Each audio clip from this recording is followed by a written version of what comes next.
A parada é a seguinte, como a Espanha renasceu com Lamine Yamal, agora a Espanha é a melhor seleção do mundo, vai ganhar a Copa. A gente acabou de vir de uma data FIFA onde a Espanha triturou aí principalmente a Turquia. Dá pra dizer que pra Copa do ano que vem é a principal favorita? Vamos ver aqui, vamos ver o que o Lamine Yamal consegue aprontar. Hoje, pra muitos, a grande favorita para a Copa do Mundo de 2026. E sem dúvidas, é uma das que joga o futebol mais bonito. E tudo ali parece que funciona. Desde uma defesa sólida, até um meio-campo com jogadores de muita qualidade, como é regra no país. Mas principalmente com extremos desequilibrantes, que vencem jogos também na individualidade. O futebol espanhol, porém, demorou um tempo para se recuperar. E foi com Luis de la Fuente no comando do time que as coisas mudaram. E a geração, que é muito jovem, chega muito forte. Mas como será que isso aconteceu? Qual foi o processo feito pela Espanha? De 3 fracassos em mundiais até um título da Euro incontestável e favorito à Copa do Mundo.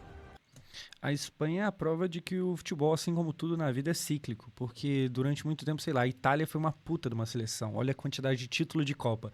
A Espanha até 2010 nunca tinha ganhado uma Copa. Hoje em dia ganhou, Euro tem ganhado bastante, volta a ser mais uma vez potência. E já adiantando, eu acho que assim, para a Copa do ano que vem, a Espanha tem o melhor futebol, a França o melhor elenco, a Argentina tá ali na briga entre as duas. Isso é o que veremos hoje.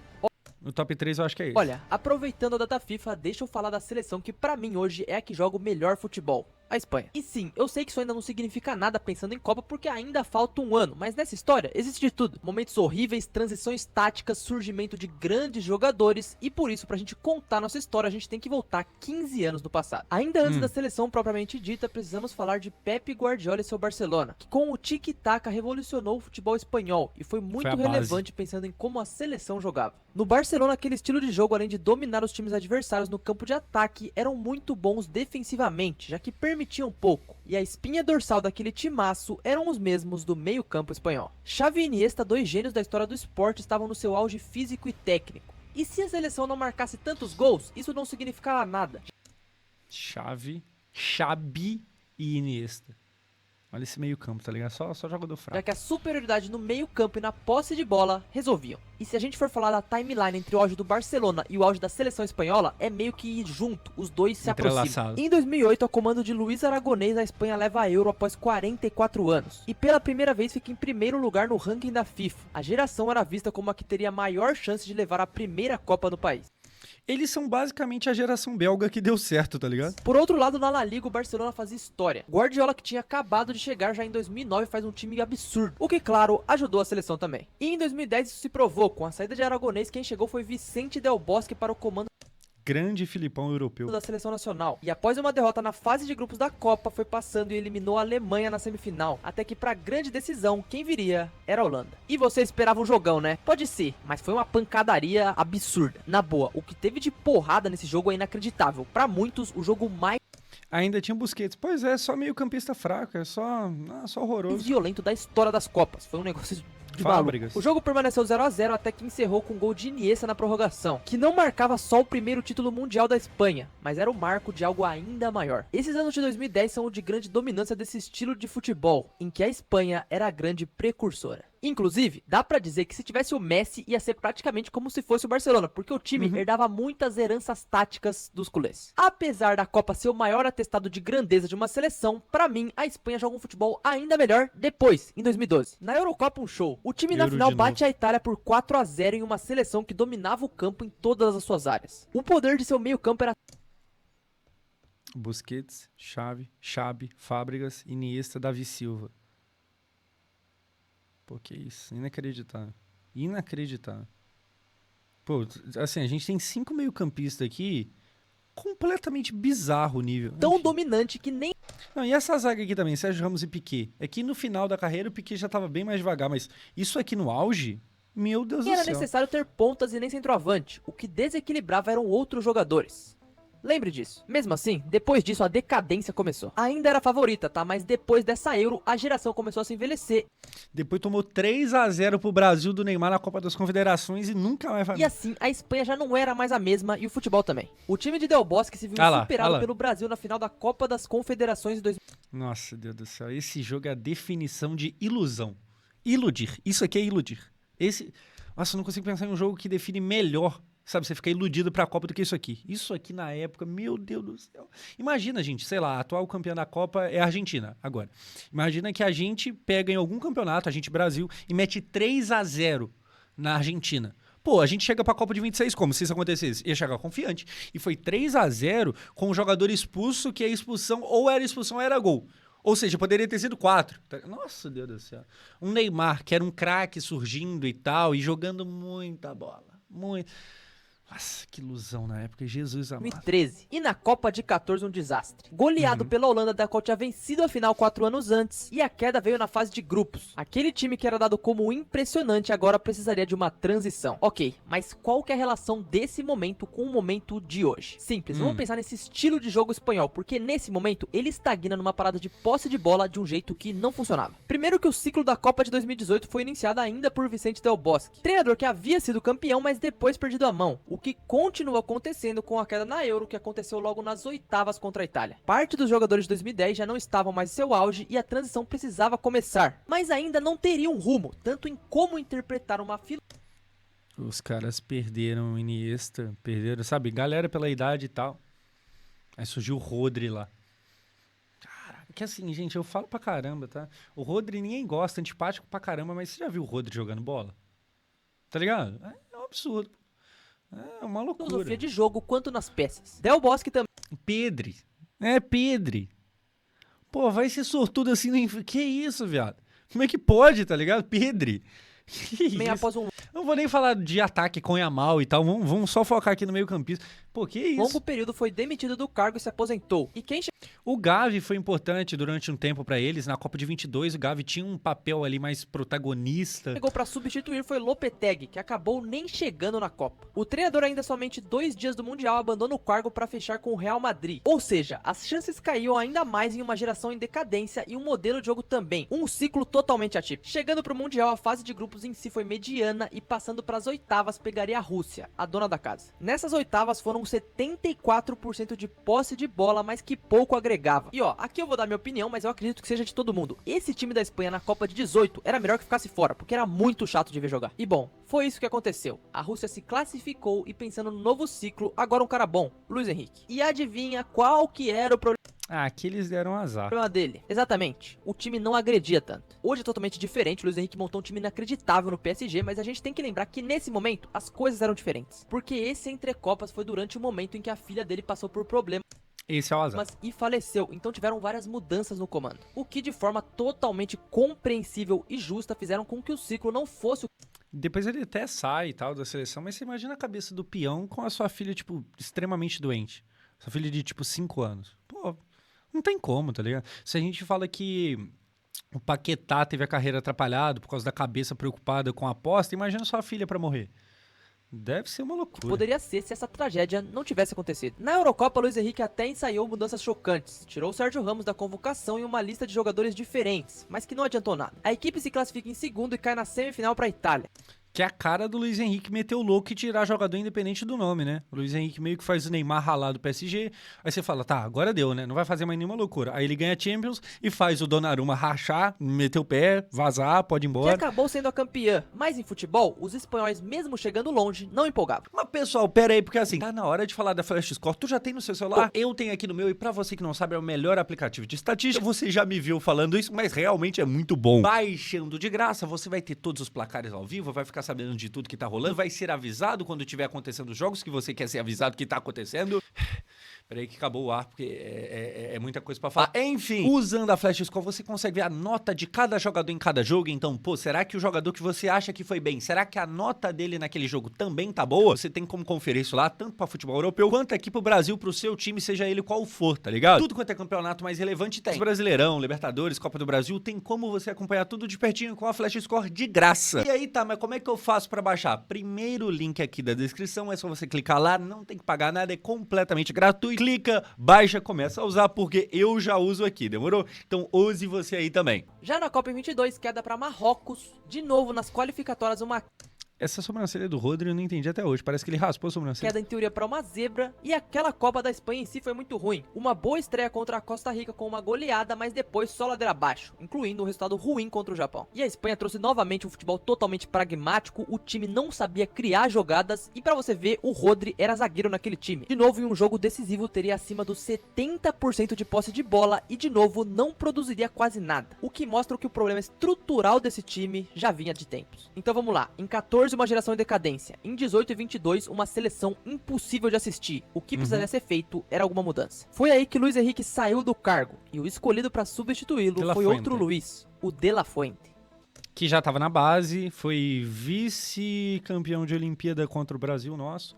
Quem? Essa foi a pergunta que a imprensa espanhola fez. Trazer um cara até então meio desconhecido no cenário do futebol profissional, já que ele não tinha nenhum trabalho. Pensando em conhecimento, porém, era um cara que entendia todos os processos internos dessa nova geração espanhola, sendo de 2013 até 2022 treinador de categorias como a Sub-19 e Sub-21 do país, trabalhando com muitos jogadores que venceram títulos europeus de base durante esse período e que perderam as Olimpíadas para o Brasil em 2021. Em Tóquio. E ok, o ouro não veio pra eles e veio pra nós. Mas a diferença é que lá isso agregou muito pra seleção. Tanto que 7 dos...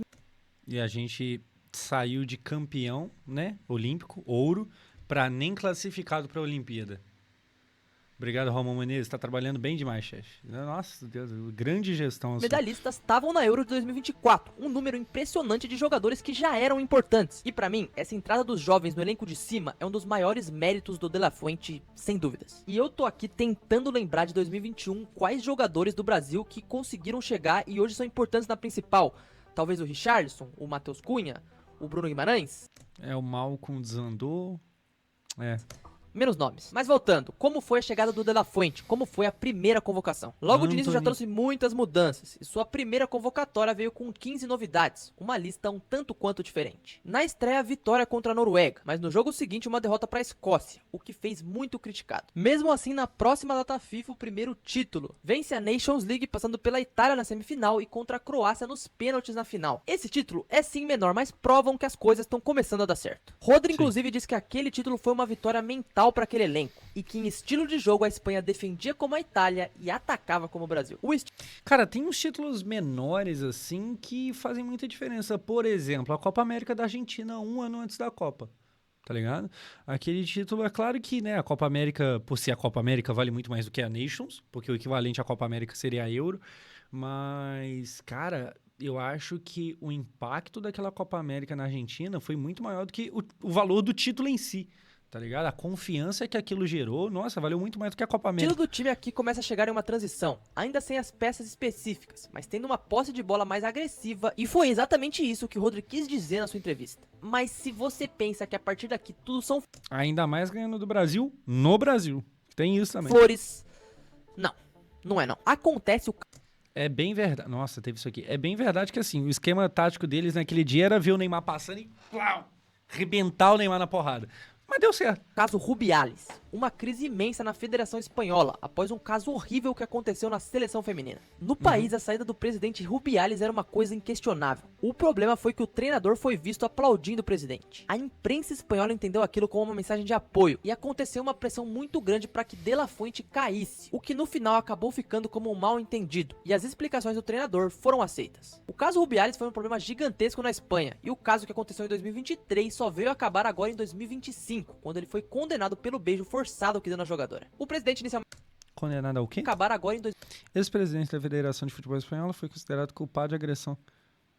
Eu queria saber qual que era a condenação, mas tudo bom. 2025, quando ele foi condenado pelo beijo forçado que deu na jogadora. O presidente inicialmente não se afastou do cargo, mas depois da pressão acabou saindo, o que pro De La Fuente pegou mal justamente por tudo que aconteceu. Ele mesmo disse que foi pra pressionar o presidente, que ele esperava que ele iria renunciar, e tudo isso passou, mas mesmo assim foi um momento de polêmica. Então deu pra ver que dentro da seleção tava um caos, mas isso é fora do campo, porque dentro dele as coisas estavam funcionando. No próximo jogo, um 7-1 contra a Geórgia, que acima do grande resultado marcava uma nova era no ataque. A primeira vez de Lamine Yamal e Nico Williams atuando juntos. Um jovem vindo do Barcelona que tinha muito talento e potencial, e com ele em campo as coisas mudaram para aquele grupo, já que a sua evolução veio tão rápido que logo ele já assume uma função importante. As armas finalmente tinham sido encontradas e precisariam ser lapidadas, e depois disso vieram vitórias em sequência, e a classificação em primeiro para a Euro de 2024, mesmo que isso já fosse esperado. Certo então, a partir de agora tudo certo?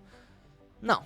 Ainda não. De novo, nada relacionado com o dentro de campo, mas Luis de la Fuente era um nome que a imprensa espanhola não gostava. E eu até entendo, não é tão normal um treinador surgir dessa forma, mas os resultados estavam vindo. Só que pra piorar tivemos a lesão do Gavi, que fica fora da Eurocopa, e o treinador se envolveu em mais uma polêmica, dessa vez com o caso Brahim Dias. E assim, o comando dele sobre a Espanha continuava conturbado. Antes da Euro ainda teve aquele amistoso contra o Brasil de uma grande atuação de Lamine Yamal. 3-3. Mas desculpa, aquele dia quem roubou a cena mesmo foi o Endrick. Um grande dia da seleção brasileira, mas pra Espanha talvez não. A La Roja, que tinha sim uma geração interessante, não era considerada tão imponente. Outro dia também que fez a gente se enganar ali, principalmente sobre o trabalho do Dorival, que é um trabalho que o normal você começa mal e vai melhorando, o trabalho do Dorival começou bem e desandou. E assim ainda. E chegando O que mostra que provavelmente aqueles 2 primeiros bons jogos foram mais cagada do que qualquer outra coisa. na Euro não era uma das favoritas, Fomos assaltados naquele dia. Nossa Deus, o árbitro era completamente deles. mas a gente vai ver isso logo logo. Porque agora eu paro aqui pra pedir pra você apoiar o canal. Deixa o seu like e se inscreve, por favor. Se inscreva lá, link aqui Que embaixo. eu trago conteúdo de futebol toda semana e com certeza até a Copa do ano que vem eu vou trazer muito conteúdo sobre a seleção, principalmente sobre a brasileira. Mas vai ter outros Show. vídeos assim como esse e aqui no canal tem vídeo sobre tudo, então por favor, me dá uma chance. Voltando pra É Espanha, isso. como eu falei, não era considerada uma das favoritas, inclusive sendo pra muitos a quinta mais provável a vencer nas previsões feitas antes do torneio. Tudo piora se parar pra pensar que eles estavam no grupo da morte, mas a estreia já trouxe algo diferente. Sobre o time titular, a gente já pode ver um equilíbrio um pouco maior e isso em todas as posições. Se na lateral de um lado o experiente Carvajal, do outro Cucurella, que apesar de questionado por muitos, é um jogador extremamente seleção vai bem. competente e competitivo. Os dois Principalmente na seleção. zagueiros não estão entre os melhores do mundo, Leandro mas também se Laporte. adequam ao estilo de jogo. tá E bom. um meio-campo comandado por Rodri como um relógio do time e um ataque de velocidade, era um grupo muito coeso. O resultado foi um 3-0 contra a Croácia, que não só se mostrou uma superioridade, Não, ele nem falou, mas o que o Fabian Ruiz jogou é brincadeira. O que o Fabian Ruiz jogou nessa Euro é mas loucura. uma mudança. No ataque, um jovem Yamal quebrou recordes por sua idade e fez uma grande partida, mas isso não era a única coisa. Olha a estatística que eu vou trazer agora. Parece uma coisa normal, mas se tratando de Espanha, é um absurdo. O país teve menos posse de bola que a Croácia, algo que não acontecia na seleção desde 2008. E é agora? Agora que existe o link entre a geração de 2010 e essa de hoje. O estilo de jogo ainda é a posse de bola. O time gosta de ter a bola e tem sim um meio campo forte, mas o grande mérito dessa equipe são os pontas. Dos dois lados. Tanto com o Nico Williams quanto com o Lamine Yamal. Além da idade para jogar por muitos anos, eles trazem imprevisibilidade e o jogo mais vertical. O que não acontecia nos ciclos anteriores. E agora não se trata mais de trocar passes e também de atacar em velocidade. Se tornou mais comum ver ataques mais diretos por parte da equipe. E a linha defensiva que produz a saída de bola. Assim, é claro que existe muito mérito do treinador, tá ligado? De fazer o moleque acontecer também na seleção. Mas é aquilo, né? É sempre mais fácil quando do nada tu tá treinando um time, uma seleção, e sem mais nem menos, brota um gênio. Né? Ou melhor, talvez não seja ainda, mas provavelmente será. Assim, facilita um pouco a vida. Tá ligado? Facilita, a coisa fica um pouco mais tranquila. O meio campo É igual eu falei, tu tem o desafio de integrar ele ao resto do elenco, né? Tem esse desafio. Mas assim, é um problema que eu acho que todo mundo gostaria de ter.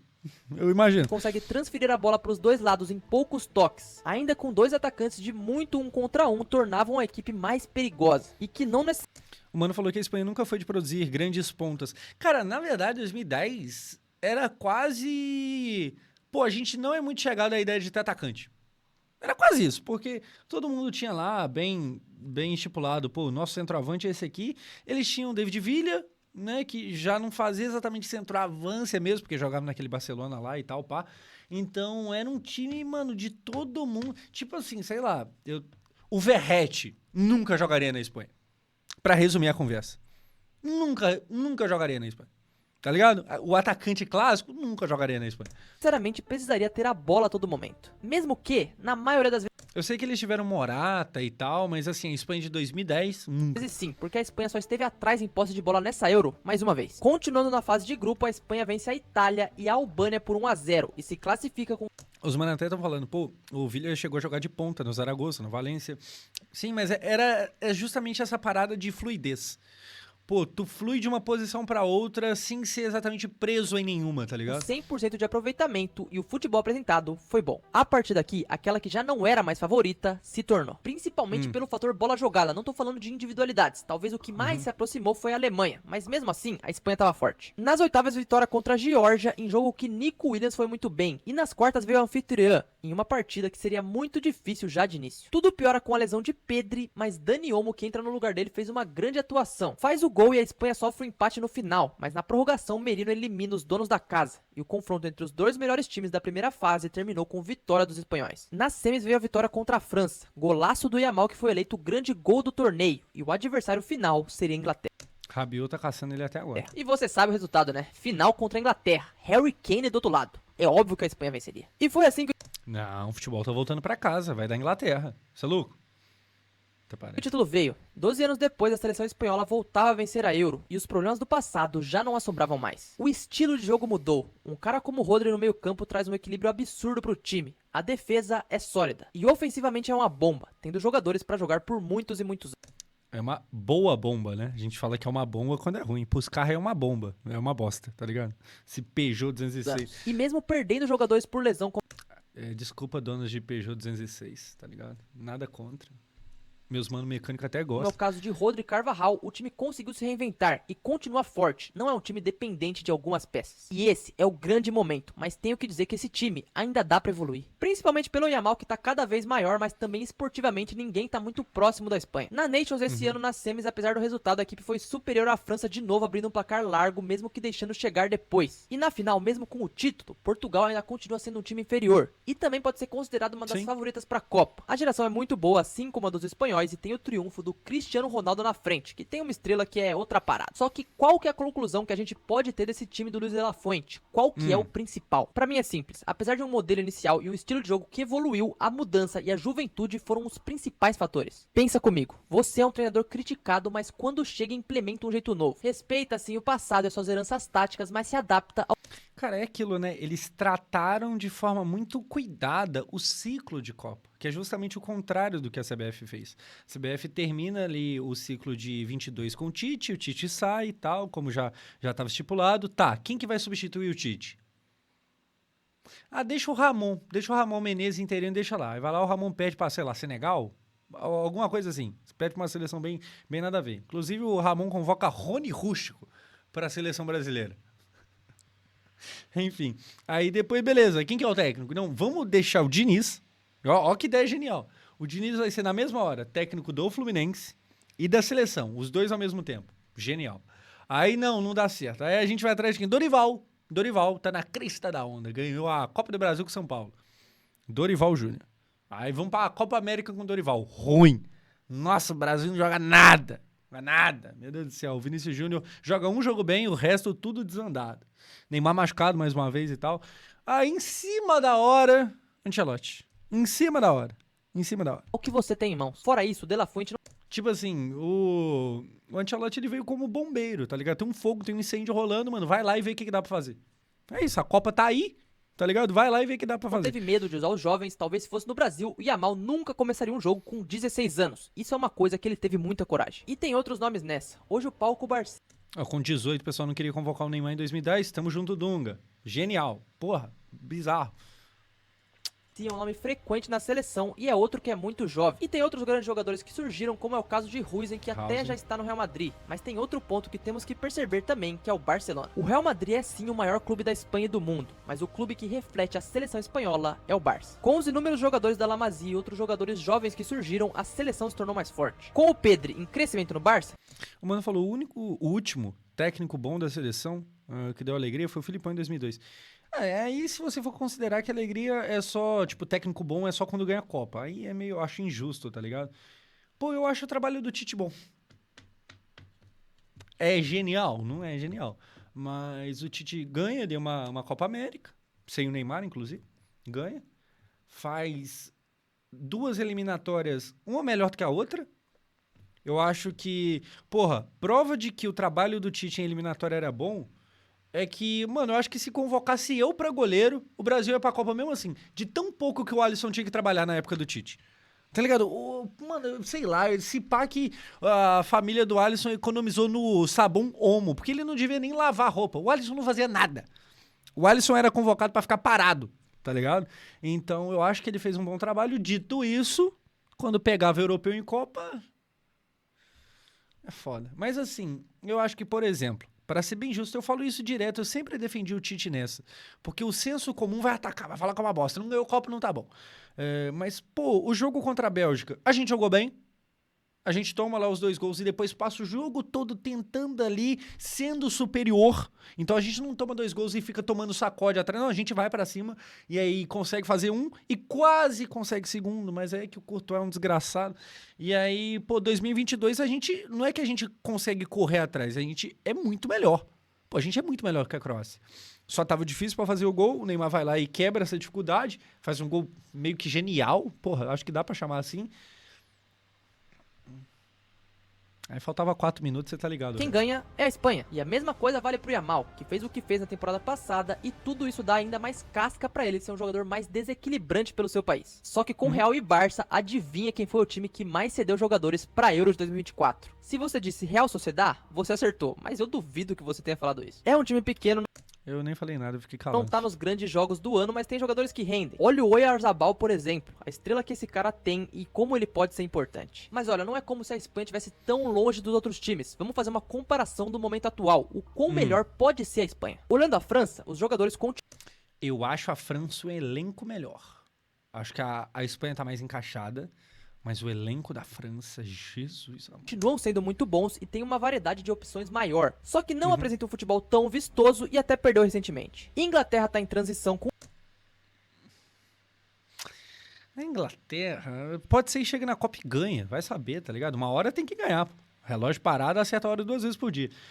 Mas, meu Deus do céu, como é que um time consegue ser tão bom e tão ruim na mesma hora? Porque o elenco é maravilhoso, tá o ligado? Tuchel e é difícil dizer como joga. A Alemanha não empolga tanto depois da Euro. E Portugal, mesmo que teoricamente Portugal é uma parada, Portugal tem que ficar de olho. mais fraco, foi o time que bateu a Espanha, mesmo com um futebol pior. Então olho neles porque tem uma geração boa. E se virmos para a América do Sul, situações opostas. Uma Argentina extremamente glamourosa chegando no Mundial muito Glamurosa, rainha do funk. tranquila, mas já um pouco mais envelhecida. E o nosso Brasil é uma verdadeira incógnita. Tende a melhorar muito com o Ancelotti, mas a gente ainda não tem uma base muito formada. E nem sabemos quem vai ser a nossa grande estrela. Se a Espanha vai ganhar Se é que vai ter. Eu acho que talvez a ideia do Ancelotti seja não confiar exclusivamente em um só jogador e tentar formar um coletivo muito bom. Eu espero que dê certo. Porque em 2022, quando o coletivo travou, o individual foi lá e fez o gol. Espero que não aconteça de a novo. Copa, eu não sei, pode ser sim que seja um grande fracasso. Mas dos últimos treinadores e das últimas gerações, esse provavelmente é o melhor time dos últimos 10 anos. É o mais pronto. Para a Copa Sim. de 2026 falta pouco menos de um ano. E as marcas do passado de uma seleção estagnada já ficou para trás. Um problema Só que é aquilo, tá, gente? Muitas das vezes também uma geração, uma seleção chega muito forte na Copa e aí cai. Acontece. Acontece. Então é importante a gente saber que futebol, cara, nunca dá pra saber exatamente o que vai rolar, não, tá? Porque se desse, tá todo mundo rico com apostas. Futebol surpreende. que vemos no Brasil que não tem na Espanha é sobre a falta de personalidade. Mas nada impede que enfrentando eles na Copa, a camisa possa pesar. Existem seleções que são fortes por nomes, outras que chegam com um mental muito forte, mas a Espanha chega não só organizada, mas com uma fórmula que já mostrou que funciona. E tem o Brasil, que não tem qualidade, não tem tempo de trabalho, mas tem a resenha. Deus me livre. Será que nos Estados Unidos o resultado da Euro vai se repetir? Será que o trabalho de Luiz de la Fuente mostrará mais uma vez o seu valor? Ou será que o Brasil vai conseguir o Hexa finalmente? Se Deus quiser. Isso eu não sei, por isso te peço para deixar a sua opinião nos comentários. Cara, se inscreve lá, Ataca o Fute. Canal muito bom desse moleque, de verdade. É um canal novo e tal. E tomara que dê certo. Tomara que o moleque ganhe grana pra caramba fazendo conteúdo pra internet, tá ligado? Porque, pô, eu gosto de verdade do conteúdo dele. E é isso, cara. Eu acho que é aquele resumo que eu falei bem no comecinho do vídeo. Eu acho que a Espanha, hoje, em setembro, joga o melhor futebol. A França tem o melhor elenco. A Argentina também tá nesse top 3. E aí depois começa. Aí vem Portugal, aí tem a Alemanha, aí tem nós, aí tem isso, tem aquilo. Tem a Inglaterra, que pode ser que clique na Copa e funcione, que dê liga, tá ligado? Por enquanto não tá dando. Tem um aqui, outro ali, tá ligado? Enfim, no geral, é torcer pra gente surpreender positivamente. dessa vez. Se não for pedir demais. Tá ligado? Se não for pedir demais. Assim, eu acho que, no geral mesmo, a Bolívia vai conseguir pegar a classificação na repescagem e vai ser campeã. Eu acho que vai ser isso. Torcer para a seleção brasileira melhorar muito em um ano. Tá na mão do italiano. Tá na mão de Carleto Ancelotti, tá ligado? Do que ele renda mais do que a gente acredita que ele possa render.